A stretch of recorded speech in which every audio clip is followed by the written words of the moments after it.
Hey, this is Maria Jones at Cointelegraph channel with a rundown of the hottest news stories from across cryptocurrency this week.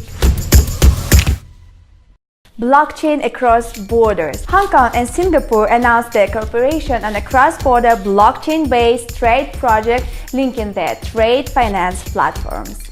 The Hong Kong Monetary Authority and the Monetary Authority of Singapore signed and exchanged a cooperation agreement to strengthen cooperation on fintech with a view to bolster ties between the two cities and fostering fintech development within the region. The cooperation on this project will enhance the trade finance corridor between the two financial centers. The platform could significantly increase the efficiency of trade in the future, as well as replace humans on time-consuming paperwork.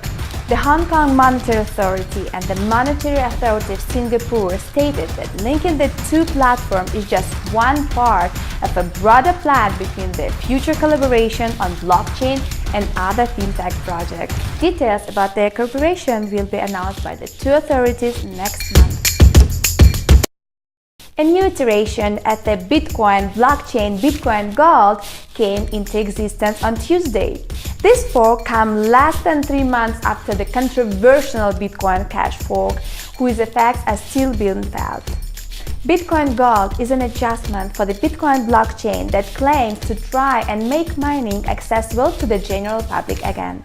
Bitcoin dropped 4.4% on Wednesday, however, cryptocurrencies is still up 36% this month. Thomas Glucksmann, head of marketing at Hong Kong-based crypto exchange Gatecoin, stated that Bitcoin's recent downturn has been driven by the traders' anticipation of miner disarray in the wake of the upcoming hard forks.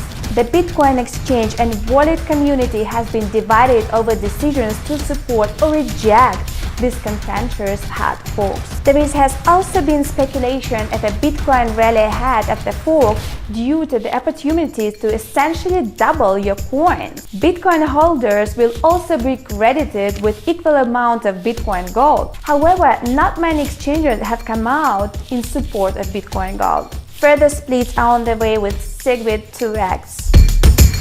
Bitcoin's hard fork explained. Right now, there is a 1 megabyte limit to the size of Bitcoin blocks. This was done to keep network nodes from coming under attack in Bitcoin's early days.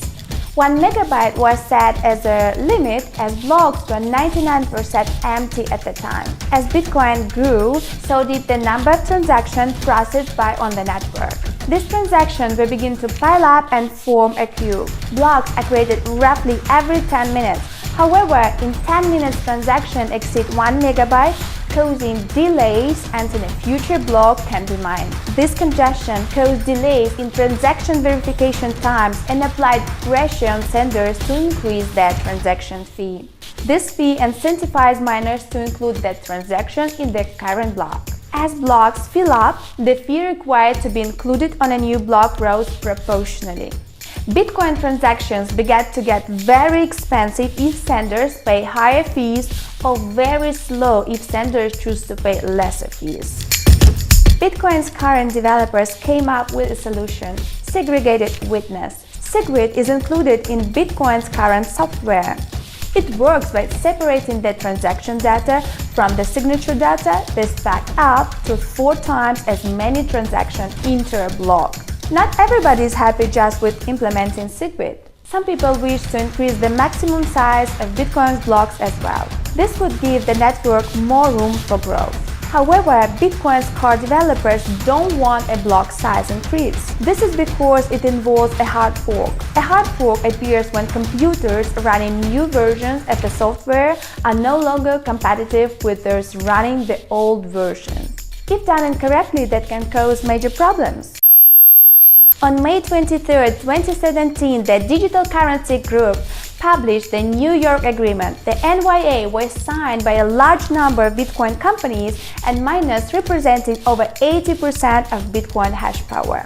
The signatories of the agreement accepted a compromise called SegWit2x. This plan calls for the near-immediate activation of SegWit, followed by a hard fork in November to double the block size. SegWit2x as a hard fork that will happen around November 16, 2017. As a result, there will be two chains. One will be the Bitcoin core legacy Bitcoin, and the other will be the SegWit2 version of Bitcoins.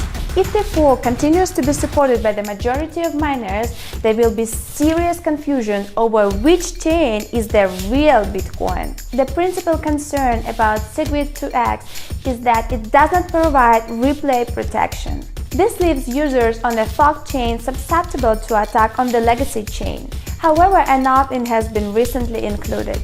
Co-developers believe that the hard fork is coming too fast, only 3 months after SegWit implementation.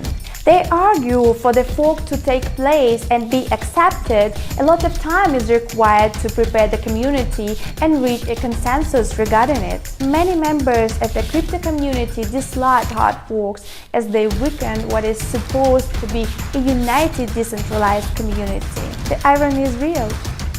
For the very latest news and events from the crypto scene, check out Cointelegraph.com and subscribe to our YouTube channel. If you would like to ask me a question or share your story with us, just leave a comment right here and see you next week.